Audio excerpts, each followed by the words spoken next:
everybody, this is Angela from Texas, and you're listening to 5 Picks and a Chick featuring El Gato. This is a show that gives you 5 NFL picks for people who love football and friendly wagering. However, we are in the offseason, so we're going to give you our thoughts on the NBA Championship Series. Today we are joined by 2 of our special guest pickers, Henry and Big Zay. Thanks for being with us, guys. Hey, it's great to be on. Yes, thanks for having me. All right.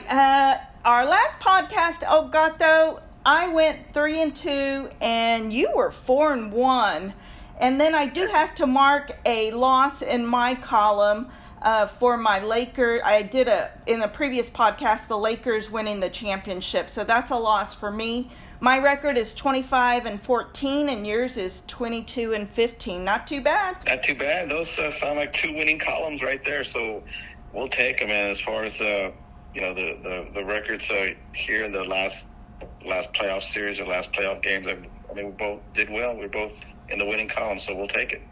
Well, on this podcast, we are going to talk about the NBA Championship Series, like I said, and we're also going to give you our picks for Game 1. We'll first do the series, and the series, it's Nuggets minus 435, Heat plus 335. I am going to go with the Nuggets winning this championship. Denver has the most efficient offense in the NBA. Heat is the lowest scoring offense.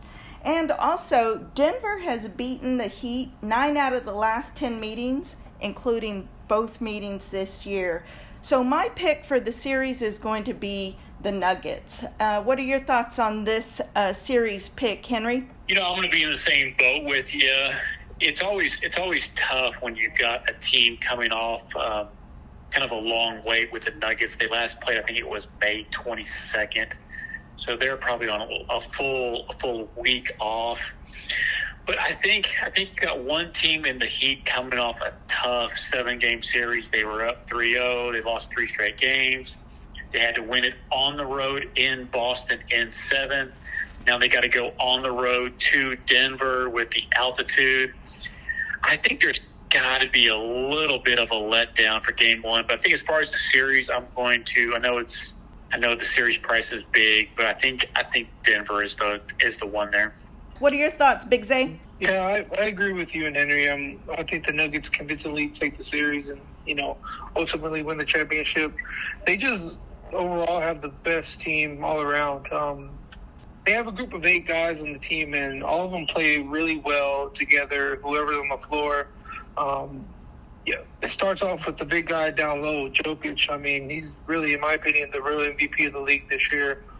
But you have Murray. I mean, Bruce Brown. I think he was a great pickup, and then also MPJ, Michael Porter Jr. He any given night he can give you 30 points anytime. So I just think overall, I think Denver is going to be a little bit too much for the Heat to handle. I think they win. I think they win convincingly. 4-1, 4-2, in my opinion. All right. What are your thoughts, El Gato?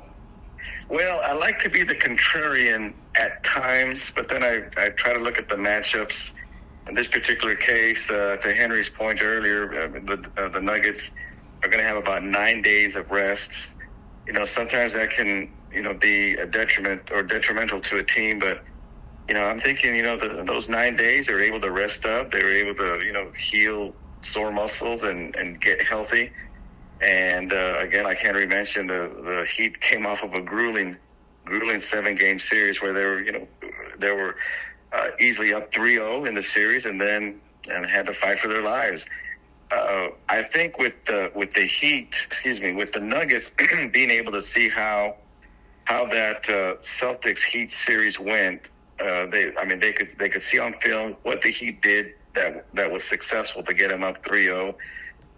Along those same lines, they also, have some good film on what caused them to give up 3 straight games and have, some stress and some challenges that, to get that series, or for Boston to get that series even at 3-3. And then you look at the Joker, he's the leader on the team in points, assists, and rebounds. And on the other side, you got Butler, the leader in points and assists. So I think the key to this, and I'll get to my pick here in just a little bit. I just wanted to set the stage. With Butler, I mean, he admittedly said when they were on that 3-game losing streak to the Celtics, he says, I got to play better. It's not an exact quote, but he basically said that. If I would have played better those 3 games, this series would have been over. Well, heck, you got the blueprint. Denver's got the blueprint. You shut him down, get the ball off of him, and do the Heat players? Is there anyone there willing to step up their game and take over? I don't know. I don't know if they do. Overall, I'm going to go with a consensus pick here on the podcast, and maybe with a lot of the pundits on those sports shows. And to Isaiah's point as well, I think the Nuggets have the better team. I think they've got that big center. They've got Gordon at power forward. They've got Porter that, as Big Zay said, can score 22. They got Brown coming off, and don't forget they got Murray at the point. I mean, he was basically, I thought, maybe the MVP against the Lakers. So the Heat are going to be challenged, but I'm expecting at least a 6-game series on this. We'll see what happens. Yeah, in a previous podcast, I had said that the Nuggets only had 1 star in Jokic, with no disrespect to Jamal Murray, but he was definitely instrumental in their sweep of the Lakers. So I changed my mind, and I say he has all my respect. Yeah. And I'm allowed. He's a good player. He's a big guard. He can maybe at times play small forward and be a mismatch to whoever's guarding him, depending on what the matchups are. Yeah, he played great against the Lakers. It's interesting that line definitely has changed from the end of the game yesterday. I think you had mentioned, not in the podcast, but prior to us recording, it was minus 360 Nuggets, and now it's minus 435. Yeah, so something's happened. I guess more money was going which way on this? Was going towards the Heat, right? I mean, you think? Is that why? No, it would go towards the Nuggets. I mean, it went higher for the Nuggets. Yeah. But too much money going to the Nuggets, and that's why they had to raise it on that side. So, yeah. What do y'all think? I mean, the bottom line on this, there's always a surprise player, I think, in, my time in seeing the NBA Finals. Sure, you're going to have, the 2 best players maybe on each team doing what they're supposed to do, but who do you guys think on either team, the Heat and Denver, who do you think can be the surprise player to lift the team, either to taking away home court advantage or squeaking a victory, or maybe participating and then winning the series? And who do you guys see on each side? What surprise player? In my opinion, I think that a surprise player for the Heat will be, and he's been kind of quiet, I think it could be Kyle Lowry. I mean, if you think about it, he's a point guard who has a ring already. I know, granted, they had a great team that year, but he was also a pretty strong point for that team. Of course, they had Kawhi and, everyone else. But, man, I feel like Kyle Lowry for the Heat could be a difference maker. And for the Nuggets, I would say, like I said earlier, Michael Porter Jr. I mean, I feel like that kid, I feel like it's crazy. I feel like he's right now just blooming into the NBA, and he's starting to show his potential. And I think maybe this finals he could, cement his status in the NBA and into an elite player. That's pretty good picks, yeah. I like those guys. Do you have any thoughts on that, Henry? I think you could argue that Caleb Martin should have been the MVP for the Heat this last series, right? Yeah, that's what I was going to say. If we're talking about each team, I was going to say, Martin or even Vincent, but definitely Martin. Martin could have some consideration as coming out. At our earlier podcast, I had named the 3 big players in the Heat, and Butler, Lowry, and Love. Love didn't do anything. and Lowry struggled, but no, he can turn it around because he does have the capability. He has the experience. But in this last series, I'm going to say for sure Martin and Vincent made a big impact on that series. Yeah, I agree. I like that guy, Martin. And I agree with Isaiah with the Nuggets. I think Michael Porter Jr., I think he could be the one that shines and takes them to the championship. So that's my thought. But Henry, I didn't mean to cut you off. What were your thoughts? No, I think as far as the Nuggets, I think it's going to be the Joker show. I think I think for those first 2 games, you got to look as far as player props. You got to look at the Joker triple-double in both those first 2 games. I think, that he's what drives them.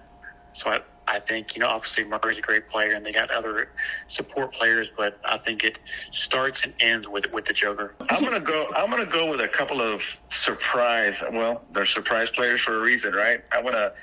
On the Heat side, this guy may not show up on his stat line, but he's gonna maybe slow down or prevent the guy he's guarding from getting his normal averages. I'm going to go with Adebayo for the Heat and slowing down the Joker as far as the Joker having his points, assists, and rebounds. He's going to have to work his tail off. Maybe he's going to have to sacrifice a little bit of his offense to really focus on his defense. But I'll go with Adebayo with the Heat as being the surprise player to slow down, the Nuggets. And on the other end, I'm going to go with Gordon. I'm thinking he's going to be matched up. I'm thinking with Butler, and if he can slow down Butler with and limit his touches, and Butler's good distribution skills to other players to have to get his assist level up, I think Gordon can be a surprise player also. So those are my 2 surprise players. All right. Well, what do y'all think about Tyler Hero? I think they said he was supposed to come back around Game 3. Yeah. Do you think he's going to have any impact on the series at all? I think so.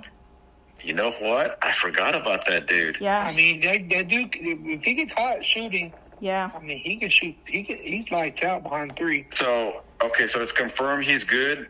Obviously it's going to go to Game 3, but he's good for Game 3. He's been cleared. Well, that was his. I guess that's the plan. Yeah, I guess he told the media that, or the reporter said that. Well, yeah. Supposedly he's been cleared. He needs some time to kind of get back into shape. So they're thinking Game 3 he'll be back. And yeah, you're right. If he starts hitting those threes, just like Duncan Robinson was hitting a lot of threes, for the Heat, I think he could be an impact player for sure. I agree. Yeah, I totally forgot about Hero. He's a good outside shooter, able to spread the floor also.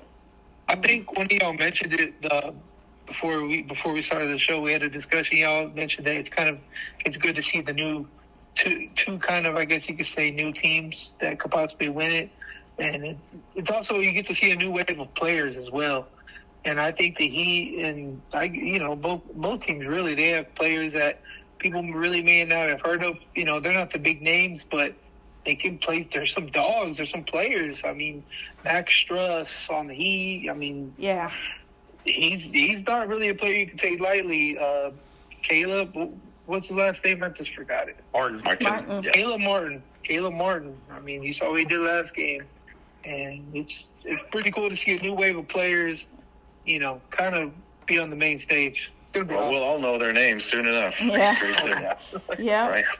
Well, just a real fun, quick stat I heard on Caleb Martin. He scored the most points in a series for an undrafted kid since John Starks. Talk about a blast from the past, huh? Wow. Yeah. From Nevada, exactly, Nevada. That's Nevada. crazy. Wow, undrafted. That's crazy. He came through for them. Now. He came through for them for sure. Yeah, no doubt. All right, let's talk about Game 1. The spread is Nuggets minus 8.5.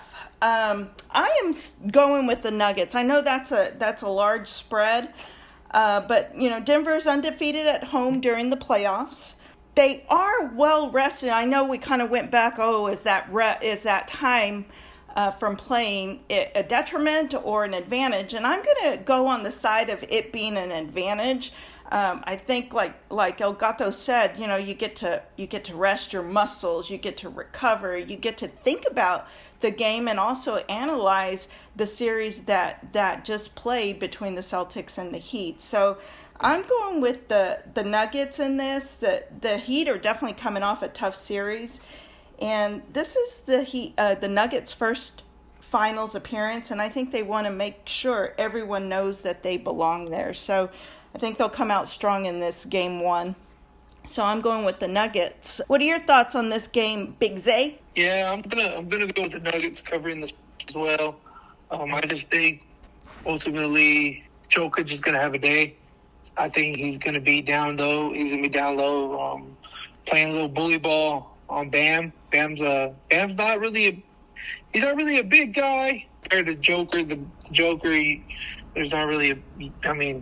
towers over everybody, and he's a little bit more thick. He's a thick boy, so I think he's gonna wear down Bam. The Heat are coming off a 7-game series, tough series, scary series for them. It was an emotional roller coaster for sure. I just think in game one that the rest is gonna help.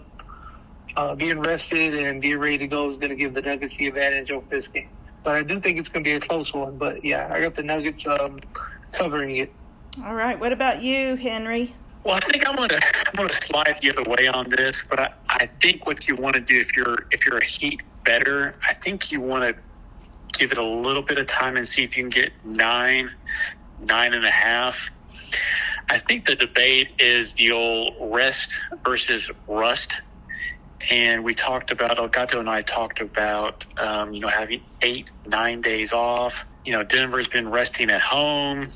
I just think if you can grab 9.5, I think you probably want to take the Heat, because that means the Nuggets got to be up 11, 12 points going into like a last possession type setup. Because if Heat get a late 2 or 3 and get that thing under 9, you cover it. And I just think you have to worry a little bit about the rust factor, and you have to worry a little bit, too, about so much series money coming in on the Nuggets. Nuggets are going to want to come in and take game one. A lot of money is going to come on game one. So if you can get 9.5, I think you have to go Heat. All right. What are your thoughts, Elgato? Yeah, I have those same thoughts. That's a big number, even 8.5, but shoot, I'll try to buy that up to, like Henry says, 9.5, maybe even 10, and sacrifice a little bit of friendly wagering money there. Like Henry says, down the stretch, even if the Nuggets are running away with this game, maybe a coach for the Nuggets sits Murray down, sits Jokic down, and then all you need is a bucket or two there at the end to cover it, at least at this high point spread at minus 8.5. So I'm going to take a flyer here. I'm going to go with the Heat to that plus 8.5, and if I can find it somewhere for 9.5, I'll take that as well. All right. Well, real quick, let's just go through real quick the over/under. It's 219 for game one. I'm going to go with the over. I think there's going to be a lot of offense, and we know what Denver's offense is capable of, and if the Heat keep hitting their threes, it should be a high-scoring first game. So I like the over. What about you, Elgato? What are your thoughts on the over/under? We got just a few minutes left. I like that over at 219. I think it's going to be, I think the Nuggets are going to get their points in, and all the Heat have to do is complement those points and keep it generally close. And the over should be, in my view, pretty easy to attain. I'll go with the over, 219. All right. What about you, Henry? I'm going to take the under, and it's kind of the same thought process as the spread for game one. You got the rust factor for Denver. There's bound to be some tired legs for the Heat. They're on the road at Boston. They're in Denver with elevation. So I would guess they're going to want to slow it down, fewer possessions, longer possessions. So I think I'm going to take the under 219 for game one based off those factors. Yeah, I can see that too. Yeah. All right. What about you, Big Zay? I got to take the over on this one. I think game one's going to be just a complete offensive showing for both teams. There will be some points being scored, and yeah, I think both teams explode offensively.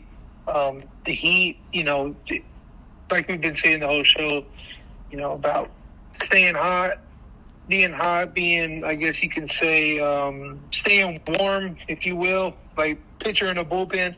I think they continue that offense and continue, keep it going. And the Nuggets, man, they're just an offensive juggernaut, and I just think both teams put up points, and yeah, so it's pretty easy over for me. All right. Sounds good. Well, my final comment before we end the podcast is the NFL kickoff is September 7th. We are 99 days away. 99? Yep, 99 days. We're finally under that 100. It's better than 100. Yeah. Yep. Chiefs will be hosting the Lions, so be ready. You got 99 days to prepare for that. Oh, that's gonna be a delicious game. I'm looking forward to it. Yeah. Looking forward to it. Me as well. Well, thank you for listening to 5 Picks and a Chick. Be sure to tell your friends about us. Also hit the subscribe and like button on our YouTube channel. You can also find us on Spotify and Apple Podcast, or ask Alexa to play 5 Picks and a Chick. Thank you to Henry and Big Zay for joining us today. Make sure to join us on our next podcast. However, I don't know when that will be. But as always, thank you to El Gato for being part of 5 Picks and a Chick. 1, 2, 3, break.